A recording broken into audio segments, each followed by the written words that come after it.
Bueno, es muy oportuno que la ex ministra de Salud, Silvia Pezá, pueda estar con nosotros porque es una especialista en salud pública, con experiencia en varios países del mundo, entre ellos algunos del Medio Oriente, con una realidad política y demográfica diferentísima a la nuestra, que sin embargo le han permitido mirar qué es lo esencial que todo el Estado debe hacer para garantizar la salud de su población. Doctora Pezá, muy buenas noches, bienvenida a RPP. Buenas noches, Fernando, muchas gracias después de tanto tiempo. Sí, la verdad es que es una satisfacción contar con usted. Díganos, por favor, si tiene que hablar a sus colegas del Medio Oriente sobre la situación sanitaria en el Perú, los riesgos que tenemos en nuestra capacidad de respuesta institucional, ¿qué les dice? Les digo que hemos aprendido poco, lamentablemente, de la pandemia, que los aprendizajes son efímeros y que no tenemos un concepto de solidaridad que deberíamos tenerlo en este momento, sobre todo que tenemos la epidemia de dengue en el norte, pero que se puede extender no solamente al norte, sino ya vamos a ver seguramente casos en Ucayali, en San Martín, en Loreto, como los están habiendo. Pero en Loreto más bien ellos han mejorado extraordinariamente y han reducido las cifras de infección y de mortalidad.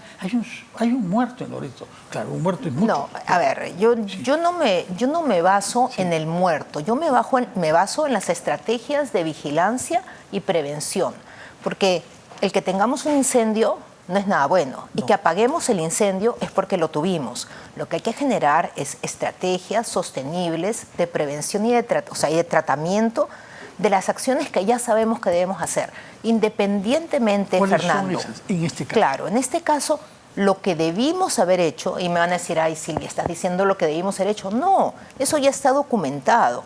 Hay un presupuesto, hay que trabajar el presupuesto prolijamente, no histórico como generalmente se pide desde el Ministerio de Salud, se aprueba desde el Ministerio de Economía y Finanzas, con lo que realmente hay, con lo que realmente puede haber.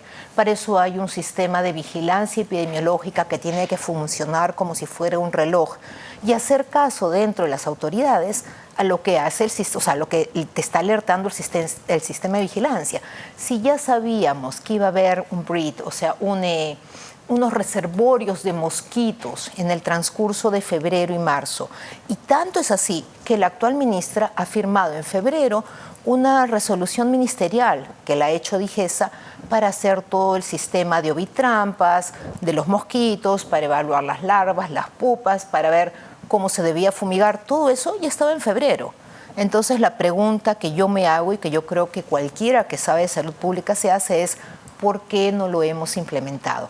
La respuesta no la tengo. Pero usted ha sido ministra, conoce al monstruo por dentro, conoce de las lentitudes y de las trabas burocráticas y de la línea de mando. ¿Qué es lo que funciona mal en nuestra administración pública de la salud? En términos globales, es muy perezoso el sistema, tengo que decirlo. Desde que se hace hasta que se implementa, si no hay una mano firme, no se hace. Pero acá es distinto, Fernando. No estoy hablando ahora de la emergencia, porque sí hay una emergencia en el norte y tenemos que saldarla. Sí. Estoy hablando en términos globales. La preparación, la vigilancia, tener listos todos los sistemas de laboratorio. Deberíamos haber tenido todos los sistemas de laboratorio. Vean en el MEF amigable, el Instituto Nacional de Salud no ha gastado más del 20%. ¿Sabes qué mes estamos? 6. Quedan otros 6 meses. ¿Y eso es atribuible a quién? ¿De quién es la responsabilidad de una tal negligencia? Hay responsabilidades compartidas acá, Fernando, porque el Ministerio de Salud tiene su Viceministerio de Salud Pública. Ese Viceministerio de Salud Pública antes, ahora ya no, tenían la responsabilidad de ver toda la parte de vigilancia epidemiológica. ¿Saben qué ha pasado ahora este sábado? No estoy hablando de otro. Este sábado salió un decreto supremo 016, si no me equivoco, este sábado, ¿sí?, por el cual el Instituto Nacional de Salud absorbe al Centro de Control de Enfermedades y Prevención, al CDC. ¿Eso qué significa? Significa que ahora toda la parte de la epidemiología y la vigilancia epidemiológica de la salud pública del país es manejada por el Instituto Nacional de Salud. Hay otros componentes, sí, ¿no es cierto? Pero en términos globales es eso. Y eso es fundamental para entender que ahora ya no va a ser responsable la ministra ni la viceministra de Salud Pública. Sino el jefe del INS. Exactamente. Nacional de Salud. ¿Y qué exposición de motivos tiene esta decisión? La verdad ¿Cuál es el fundamento no para reorganizar de esa manera y en este momento? Esto ya venía de hace tiempo, ¿ok? Pero con la emergencia... Cortarle la cabeza a la autonomía al CDC. Ese era el objetivo. Yo no sé si el objetivo es ese per se. Yo asumo, pensando de buena fe, asumo, ¿ok? Y solamente puedo asumirlo porque yo no hice esa resolución, pensando de que el Ministerio de Salud quiere poner todo junto, los laboratorios y la vigilancia epidemiológica. Algo de cierto hay, pero en este momento que tenemos una emergencia, es conveniente desarticular algo que sí está funcionando, porque el CDC, vamos a decir las cosas, sí hizo todas las alertas como correspondían. Todos los demás integrantes de este cuadro tan importante, y vamos a decirlo también, las regiones que necesitan un poco de apoyo, porque sí, son gobernantes, o sea, son todo personal nuevo, el personal de arriba. De las regiones, sí. Entonces tienes que apoyarlo, no solamente darle una resolución, darle los recursos. No es suficiente con dar los recursos, muchas veces hay que apoyar para hasta enseñarles cómo gastar ese dinero. Puede ser que tengan de una partida, tengan de otra, tengan que cambiarlo. No es sencillo, por eso cuando me dices el monstruo adentro, el monstruo no es sencillo, pero hay que entenderlo, si no, no puedes asumir esa responsabilidad. Ahora, usted mencionó, para hablar de cosas médicas concretas y epidemiológicas concretas, laboratorios. Sí. Nos va a decir para qué. Y luego, no solamente fumigación, que es relativamente fácil, en fin, tiene complicaciones, pero lo que es más difícil es acabar con las larvas. Porque matar a un zancudo, matar a un mosquito, ya, muy bien, se mató, pero ese señor deja 200, 400 larvas que se van a convertir en huevos. ¿Cómo atacar esos huevos que no vuelan, que no hacen bulla, que no zumban, que no pican todavía, pero que en cuanto salgan van a ponerse a picar a todo el mundo en busca de quién les va a pasar la sangre contaminada?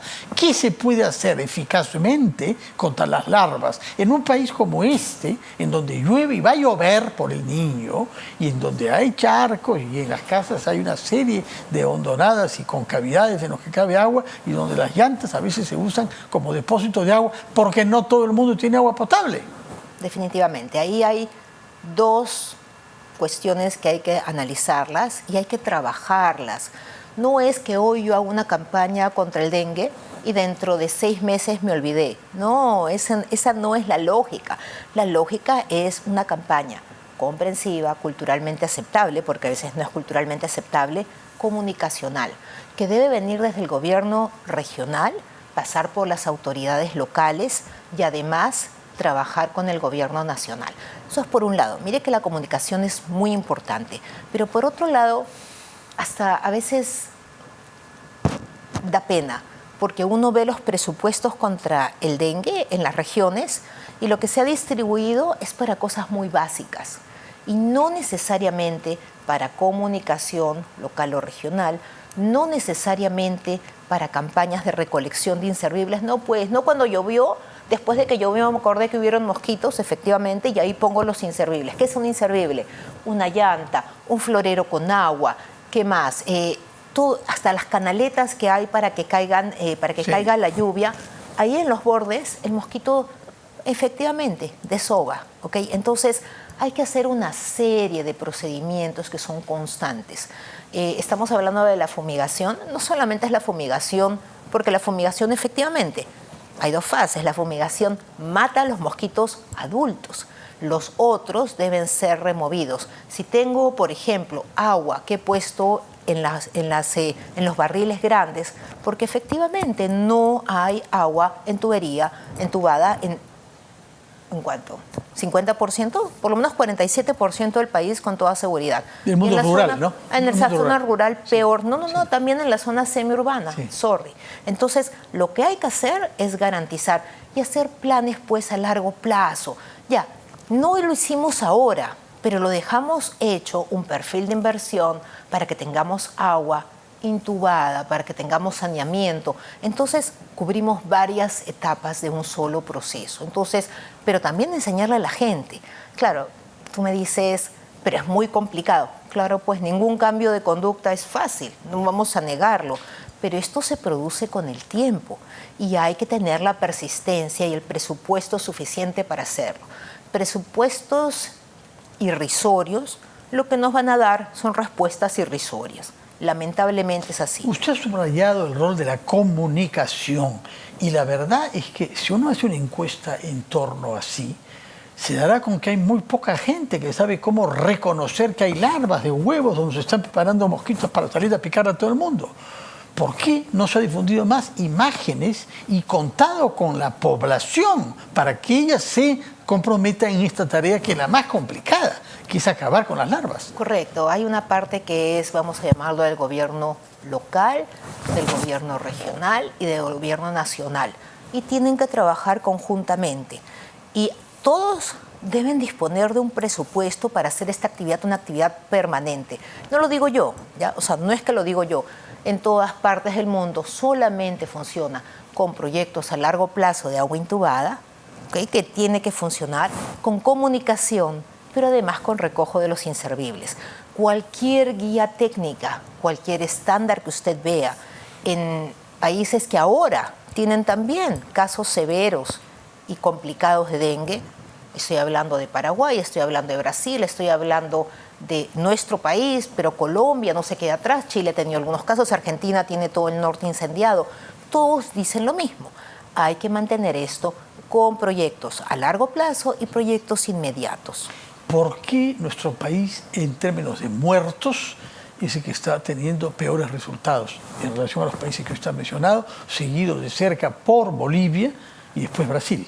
¿Por qué una vez más, después de haber tenido la lección que nos dio o que debió habernos dado lo que pasó con el COVID, estamos otra vez a la cola de la eficacia para preservar la vida de nuestros ciudadanos? Es de nuevo una cuestión, y yo ahí sí es mi experiencia personal, Fernando, de nuevo es una cuestión de saber qué hacer y cuándo hacer. Nos olvidamos del dengue porque tuvimos el COVID. El dengue, cuando a mí me dicen no hay guías actualizadas, discúlpame, pero las guías son muy parecidas a las que sacó la OPS en el 2014 y en el 2016. En el 2017 se hicieron porque tuvimos el fenómeno del Niño. Se pueden usar esas, pero hay que impulsar la capacitación del personal de salud en zonas donde el dengue es endémico. El dengue en nuestro país no es que... Pero lo habíamos logrado erradicar. En 1958 se declaró oficialmente en el Perú país libre de dengue. Correcto. Hemos retrocedido en relación a lo que nuestros ancestros lograron hacer en el 58. No, pero ahí hay otros manejos que también hay que recordar y que es una cuestión de movimientos migratorios, del mosquito, una adaptación genética. Tenemos varios algunos dicen avionetas de narcotraficantes que entran desde el Caribe, ¿no? Es cierto, pero no solamente desde el Caribe, es el Aedes, tanto el Aedes aegyptis como el Albopictus, que sería la otra variante, se encuentra también en Europa, se encuentra en diferentes partes del mundo. Lo que pasa es que para que tengas este incendio que tienes una gran cantidad de mosquitos que te olvidaste de fumigar y también te olvidaste de trabajar con la prevención en las larvas, ¿no es cierto? Y por el otro lado, te olvidaste de enseñarle a la gente lo básico. Tenemos personal de salud que va cambiando, Fernando. No hemos hablado sobre los hospitales, hemos hablado sobre la lucha por salud pública en el terreno y con la población. ¿Qué está pasando con los hospitales de las zonas más afectadas, que son las del norte e Ica? Por un lado, todavía no sé, porque el otro día escuché otro programa que no es este de acá, y decían que la ministra dijo que no sabía dónde estaban los hospitales, que eran los hospitales que se habían dado a las regiones.